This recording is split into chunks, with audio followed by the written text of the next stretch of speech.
ನಿರಂತರವಾಗಿ ಸ್ತುತಿಸುತ್ತಾ ಅತ್ಯಂತ ಅನುಷ್ಠಾನಕ್ಕೆ ಯೋಗ್ಯವಾದ ಸಾಲುಗಳನ್ನು ಅವಳು ಆಡ್ತಾ ಬಂದ್ಲು. ತ್ವಂ ಯಜ್ಞಃ ತ್ವಂ ಷಟ್ಕಾರಃ ತ್ವಂ ಓಂಕಾರಃ ತ್ವಂ ಅಗ್ನಯಃ. ನಿನ್ನಿಂದಲೇ ಈ ಅಗ್ನಿ, ನಿನ್ನಿಂದಲೇ ಓಂಕಾರ, ನಿನ್ನಿಂದಲೇ ವಷಟ್ಕಾರ, ನಿನ್ನಿಂದಲೇ ಯಜ್ಞ. ತ್ವಂ ವೇದಾಹ, ನೀನೇ ವೇದಕ್ಕೆ ಪ್ರತಿಪಾದ್ಯನಾದವನು. ತ್ವಂ ತದಂಗಾನಿ, ಅದಕ್ಕೆ ಸಂಬಂಧಪಟ್ಟ ಶಿಕ್ಷಾ, ವ್ಯಾಕರಣ, ಛಂದಸ್ಸು, ನಿರುಕ್ತ, ಜ್ಯೋತಿಷ, ಕಲ್ಪಗಳೆಲ್ಲವೂ ಕೂಡ ನಿನ್ನಿಂದಲೇ. ತ್ವಂ ಯಜ್ಞ ಪುರುಷೋ ಹರೇ.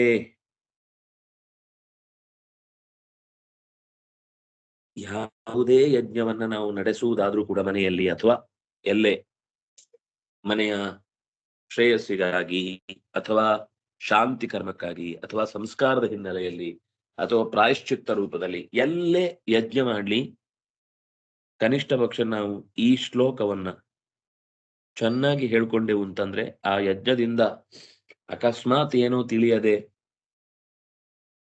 ಯಜ್ಞದಲ್ಲಿ ಅನಾನುಕೂಲತೆ ಉಂಟಾಗಿ ಅವ್ಯವಸ್ಥೆ ಉಂಟಾಗಿದ್ರೆ ಅದರ ಪರಿಹಾರ ಆಗತ್ತೆ. ತ್ವಂ ಯಜ್ಞಸ್ತ್ವಂ ವಷಟ್ಕಾರಸ್ತ್ವಮೋಂಕಾರಸ್ತ್ವಮಗ್ನಯ ತ್ವಂ ವೇದಾಸ್ತ್ವಂ ತದಂಗಾನಿ ತ್ವಂ ಯಜ್ಞ ಪುರುಷೋ ಹರೇ ಅಂತ ಭಗವಂತನಿಗೆ ನಮ್ಮನ್ನು ನಾವು ಅರ್ಪಿಸಿಕೊಳ್ಳುವ ಕ್ರಮ. ಸೂರ್ಯಾದಯೋ ಗ್ರಹಾಸ್ತಾರಾಹ ನಕ್ಷತ್ರಾಣ್ಯಖಿಲಾನಿ ಚ ಮೂರ್ತಮದೃಶ್ಯಂಚ ದೃಶ್ಯಂಚ ಪುರುಷೋತ್ತಮ ಹೆಚ್ಚೋಕ್ತಂ ಯಚ್ಚ ನೈವೋಕ್ತಂ ಮಯಾತ್ರ ಪರಮೇಶ್ವರ ತತ್ಸರ್ವಂ ತ್ವಂ ನಮಸ್ತುಭ್ಯಂ ಭೂಯೋ ಭೂಯೋ ನಮೋ ನಮಃ. ಒಟ್ಟು ಈ ಮೂರ್ನಾಲ್ಕು ಶ್ಲೋಕಗಳು ಕೂಡ ಅದ್ಭುತ. ಅಂದ್ರೆ ನಾವು ಮಂಗಲಾಷ್ಟಕದಲ್ಲಿ ಏನು ನೋಡಿದೆವು ಅದರ ಮತ್ತೊಂದು ಮುಖ ಇದ್ದ ಹಾಗಿದೆ ಇಲ್ಲಿ. ಸೂರ್ಯಾದಯ ಗ್ರಹಾಹ ತಾರಾಹ ನಕ್ಷತ್ರಾಣಿ ಅಖಿಲಾನಿ. ತಾರೆಯರು ಅಂತಂದ್ರೆ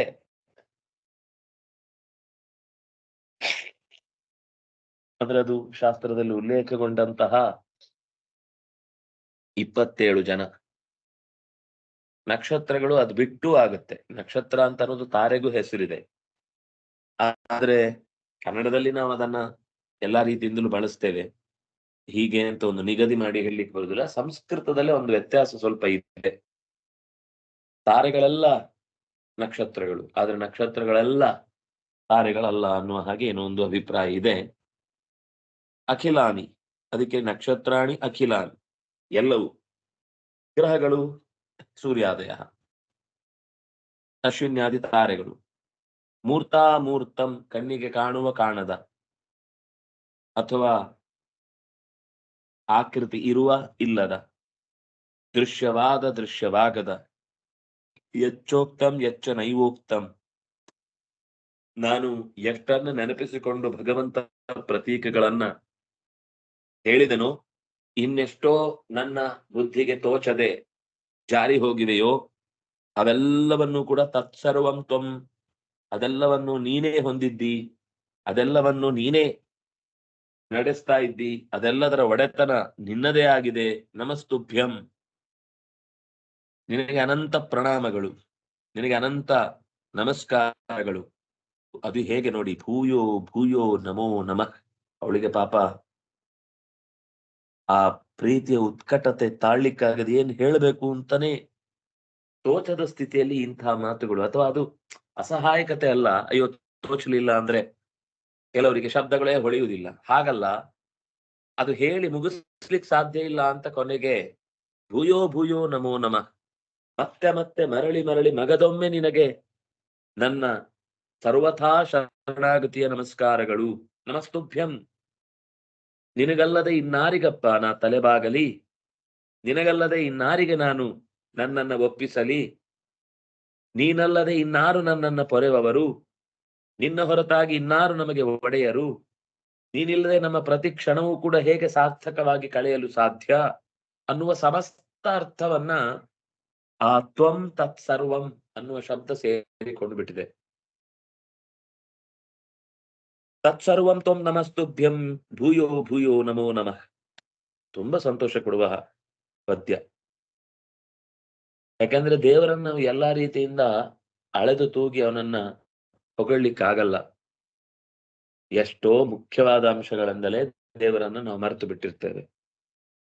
ಕೃಷ್ಣ ಸರ್ವಸ್ವವೂ ಹೌದು ನಮಗೆ. ಸರ್ವ ರೀತಿಯ ಸಂತೋಷವನ್ನು ನೀಡುವವನು, ಸರ್ವ ರೀತಿಯ ಬದುಕನ್ನ ಕಟ್ಟಿಕೊಡುವವನು, ಸರ್ವ ದೇವತೆಗಳ ಅನುಗ್ರಹವನ್ನ ನಮ್ಮ ಮೇಲೆ ಬೀರುವಂತೆ ಮಾಡುವವನು, ಸರ್ವ ಗ್ರಹಗಳ ದೋಷಗಳನ್ನ ಕಳೆದು ಅವುಗಳ ಮೂಲಕವೇ ನಮಗೆ ಶ್ರೇಯಸ್ಸನ್ನು ಒದಗಿಸುವವನು. ಹೀಗೆ ನಕ್ಷತ್ರ ಗ್ರಹ ತಾರೆಗಳ ಸಮಸ್ತ ಲೋಕದಲ್ಲಿ ಸಕಲ ಗ್ರಹ ಬಲ ನೆನೆಸಿ ನಮಗೆಲ್ಲ ರಕ್ಷೆಯನ್ನ ನೀಡುವಂತಹ ಪರತತ್ವವಾಗಿ ಅವನನ್ನ ಇಲ್ಲಿ ಪ್ರಾರ್ಥನೆ ಮಾಡ್ತಾ ಭೂಮಿ ನಮ್ಮ ಪ್ರಾರ್ಥನೆ. ಭೂಮಿ ಅಂದ್ರೆ ನಾವೇ ಅಲ್ವಾ? ಈಗ ನಮ್ಮಲ್ಲಿ ನಾವು ಸೇರಿನೇ ತಾನೆ ಭೂಮಿ. ಭೂಮಿಯ ಪಾರ್ಟ್ ನಾವು. ಭೂಮಿಯನ್ನು ಬಿಟ್ಟು ಬೇರೆ ಅಲ್ಲ ನಾವು. ಇದು ಗೊತ್ತಾದ್ರೆ ನಾವು ಪರಿಸರವನ್ನ ಪ್ರೀತಿಸ್ಲಿಕ್ಕೆ ಮತ್ತೆ ಯಾರು ನಮಗೆ ಹೇಳಿಕೊಡ್ಬೇಕಾಗಿಲ್ಲ. ನಾವು ಅಂದ್ರೆ ಭೂಮಿ, ನಾವು ಅಂದ್ರೆ ನೀರು, ನಾವು ಅಂದ್ರೆ ಗಾಳಿ, ನಾವು ಅಂದ್ರೆ ಬೆಂಕಿ, ನಾವು ಅಂದ್ರೆ ಆಕಾಶ. ನಾನು ಅನ್ನುವುದೇ ಈ 5ರ ಅಸ್ತಿತ್ವದಿಂದ. ಯಾವಾಗ ನಾನು ಹೊರಗಿನ ನನ್ನ ಶರೀರಕ್ಕೆ ಏಟು ಕೊಡ್ತೇನೋ ಆಗ ಅದು ಎದೆಗೆ ಚುಚ್ಚಿದಂತ ಆಗತ್ತೆ ಅನ್ನುವ ತನಕವೂ ಕೂಡ ನಮಗೆ ಎಚ್ಚರ ಕೊಡುವುದಕ್ಕಾಗಿ ಇಂತಹ ಮಾತುಗಳನ್ನು ಆಡುತ್ತಾರೆ. ಪರಿಸರವನ್ನ ಪ್ರತ್ಯೇಕಿಸಿ ನಮ್ಮ ಶಾಸ್ತ್ರದಲ್ಲಿ ಯಾವುದೇ ಭಾವನೆಗಳಿಲ್ಲ, ಯಾವುದೇ ಅಭಿಪ್ರಾಯಗಳಿಲ್ಲ. ಸಮುದ್ರ ವಸನೇ ದೇವಿ ಪರ್ವತಸ್ತನ ಮಂಡಲೇ ವಿಷ್ಣು ಪತ್ನಿ ನಮಸ್ತುಭ್ಯಂ ಪಾದಸ್ಪರ್ಶಂ ಕ್ಷಮಸ್ವಮೆ. ತುಳಿದೇನು ತಾಯಿ ನಿನ್ನೆದೆಯನ್ನು ಕ್ಷಮಿಸಿ ಬಿಡು ಅಂತ ಕೇಳುವ ಸೌಜನ್ಯ ಬಹುಶಃ ಇಡೀ ಜಗತ್ತಿನಲ್ಲಿ ಭಾರತಕ್ಕೆ ಮಾತ್ರ ಇದೆ. ಇದು ಭಾರತದ ಹೆಮ್ಮೆ. ಇನ್ನಾವ ದೇಶದಲ್ಲೂ ಈ ಭೂಮಿಯನ್ನ ಒಂದು ತಾಯಿಯ ಸ್ಥಾನದಲ್ಲಿಟ್ಟು ಆಕೆಯನ್ನ ಗೌರವದಿಂದ ಕಾಣುವಂತಹ ಸ್ವಭಾವ ಇಲ್ಲ. ಅವರಿಗದೊಂದು ಭೋಗದ ವಸ್ತು, ಅವರಿಗದೊಂದು ಉಪಯೋಗಕ್ಕೆ ಬರುವ ವಸ್ತು ಅಷ್ಟೇ ಬಿಟ್ರೆ ಅದನ್ನ ಅನುಸರಿಸ್ತಾರೆ ಬಿಡ್ತಾರೆ ಅನ್ನೋದು ನಮ್ಮ ಕೈಯಲ್ಲಿದೆ. ಎಚ್ಚರ ಅಂತ ಕೊಟ್ಟಿದ್ದಾರೆ. ಅವರು ಕೊಡುವ ಪ್ರತಿಯೊಂದು ಎಚ್ಚರದ ಮಾತು ಕೂಡ ನಮಗೆ ಯೋಚನೆಯಲ್ಲಿದ್ದು ಚುಚ್ಚುತ್ತಾ ಇದ್ರೆ ನಾವು ಖಂಡಿತವಾಗಿಯೂ ಮನುಷ್ಯರಾಗಿ ಬದುಕುವುದು ಸಾಧ್ಯವಾಗುತ್ತೆ. ಪರಾಶರರು ಈ ರೀತಿಯಾಗಿ ತಾಯಿ ಭೂಮಿ ಭಗವಂತನನ್ನ ಪ್ರಾರ್ಥಿಸಿದಾಗ ಆ ಸ್ತೋತ್ರದ ಸ್ವರೂಪವನ್ನ ಇನ್ನಷ್ಟು ಹೇಳ್ತಾ ಇದ್ದಾರೆ. ಏವಂ ಸಂಸ್ತೂಯಮಾನಸ್ತು ಪೃಥಿವ್ಯಾ ಪೃಥಿವೀಧರ ಸಾಮಸ್ವರ ಧ್ವನಿ ಶ್ರೀಮಾನ್ ಜಗರ್ಜ ಪರಿಗರ್ಘರಂ. ಅದ್ಭುತ ಶಬ್ದ. ಘರ್ಘರ್ ಅಂತ ಶಬ್ದ ಬಂತಂತೆ ವರಾಹನ ಬಾಯಿಯಿಂದ. ಅದು ಗುರ್ಗುರ ಐತೆ ಅಲ್ವಾ? ಏವಂ ಈ ರೀತಿಯಾಗಿ ಭೂದೇವಿಯು ಸಂಸ್ತೂಯಮಾನಸ್ತು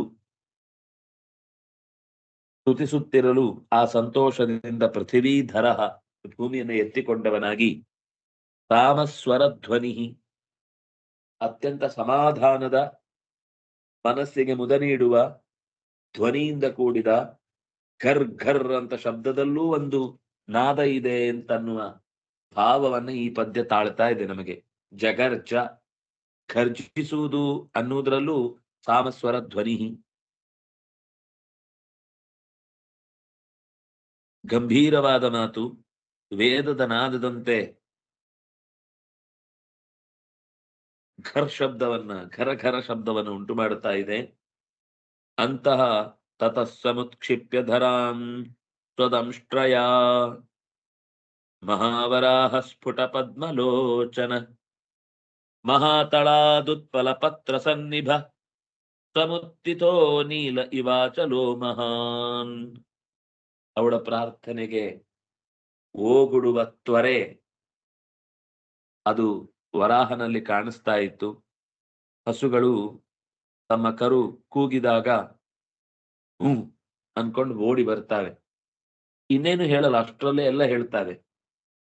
ಹಾಗೆ ಈ ಭೂದೇವಿಯ ಪ್ರಾರ್ಥನೆಗೆ ಘರ್ಘರ ಧ್ವನಿಯಿಂದ ಘರ್ಜಿಸುವುದರಿಂದಲೇನೆ ನಿನಗ ಭಯವಿತ್ತಿದ್ದೇನೆ ಅನ್ನುವ ಸಾಂತ್ವನ ವಚನ, ಧೈರ್ಯದ ವಚನಗಳನ್ನ ನುಡಿದು ತಕ್ಷಣವೇ ನಿನಗೆ ನೀರಲ್ಲಿ ಬಿದ್ದಿರ್ತಾನೆ ಅಥವಾ ಎಲ್ಲೋ ಒದ್ದಾಡ್ತಾ ಇರ್ತಾನೆ ಅಂತವನನ್ನ ನೋಡು, ನೀರಲ್ಲಿ ಬಹಳ ಹೊತ್ತು ಇರಬಾರದು, ಅಂತ ಬಹಳ ಹೊತ್ತು ಇವನು ಮಾತಾಡ್ತಾ ಕೂತ ಅಂದ್ರೆ ಅಷ್ಟೊತ್ತಿಗೆ ಅವನ ಕತೆ ಮುಗ್ದಿರುತ್ತೆ.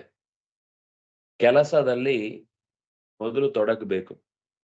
ಕಾರ್ಯಪ್ರವೃತ್ತಿ ಆದ್ರೆ ಮುಂದೆ ಅದರ ಲಾಭವನ್ನ ನಾವು ಬಿಡಿಸಿ ಎಷ್ಟು ಹೊತ್ತು ಬೇಕಾದ್ರೂ ಹೇಳ್ಬೋದು. ಮೊದಲು ಕಾರ್ಯರೂಪದಲ್ಲಿ ಬರಬೇಕು ಅಪಾಯದಿಂದ ಪಾರು ಮಾಡುವುದಕ್ಕಾಗಿ. ಹಾಗಾಗಿ ತತತ್ ಸಮುತ್ಕ್ಷಿಪ್ಯ, ಕೂಡ್ಲೆ ಉತ್ಕ್ಷಿಪ್ಯ, ಚೆನ್ನಾಗಿ ಮೇಲಕ್ಕೆ ಧರೆಯನ್ನ, ಪಾತಾಳದಲ್ಲಿ ಮುಳುಗಿದವಳನ್ನ, ಸ್ವದಂಷ್ಟ್ರಯ ತನ್ನದೇ ಕೋರೆ ದಾಡೆಯಿಂದ, ಮಹಾವರಾಹ ಭೂಮಿಯನ್ನ ಎತ್ತಬೇಕಷ್ಟು ದೊಡ್ಡದಾದ ದಾಡೆ ಉಳ್ಳವನಾಗಬೇಕಾದರೆ, ಮಹಾವರಾಹೋ ಗೋವಿಂದ ಸುಷೇಣ ಕನಕಾಂಗದಿ, ಮಹಾವರಾಹನಾಗಿ ಸ್ಫುಟ ಪದ್ಮಲೋಚನ, ಇಂಥ ಹಂದಿಯ ರೂಪವನ್ನ ತೊಟ್ಟಾಗಲೂ ಕಣ್ಗಳು ಮಾತ್ರ ತಾವರೆಯ ದಳದಂತೆ ಅತ್ಯಂತ ಅಗಲವಾದ ಉದ್ದವಾದ ನಮ್ಮೆಡೆಗೆ ಅನುಗ್ರಹದ ರಸಧಾರೆಯನ್ನ ಸುರಿಯುವಂತೆ ಕಾಣಿಸ್ತಾ ಇದೆ. ಸ್ಫುಟ ಪದ್ಮಲೋಚನ, ಮಹಾತಳಾತ್ ಕೆಳಗೆ ಎಲ್ಲೋ ಜಾರಿ ಬಿದ್ದಿರುವ ಭೂಮಿಯನ್ನ ಉತ್ಪಲ ಪತ್ರ ಸನ್ನಿಭ, ನೈದಿಲೆಯ ಪತ್ರದ ಮಧ್ಯದಲ್ಲಿ ಹನಿ ನೀರಿನಂತೆ, ನೈದಿಲೆಯ ಬಣ್ಣದ ಮೈಯವನಂತೆ, ಸನ್ನಿಭ ಅಂತಂದ್ರೆ ಅವನಿಗೆ ವಿಶೇಷಣ. ಉತ್ಪಲ ಪತ್ರ ಸನ್ನಿಭ, ನೈದಿಲೆಯ ಮೈ ಬಣ್ಣದಂತೆ ಅತ್ಯಂತ ನೀಲವಾದ ನೀಲ ನೈದಿಲೆಗೆ ಉತ್ಪಲ ಅಂತ ಹೇಳುದು. ಕಪ್ಪು ಮೈಯವನಾಗಿ ಎದ್ದು, ಅದರ ಎಲೆಯೂ ಹಾಗೆ ಇರುತ್ತೆ, ಒಂಥರ ಕಡು ನೀಲ ಬಣ್ಣ. ಆ ಶರೀರದಿಂದ ಎದ್ದು ಸಮುತ್ಥಿತ, ಅವನು ಎತ್ತಬೇಕಾದ್ರೆ ಅವನು ಹೇಳ್ಬೇಕಲ್ವಾ. ಸಮುತ್ಥಿತ ನೀಲ ಇವಾಚಲೋ ಮಹಾನ್,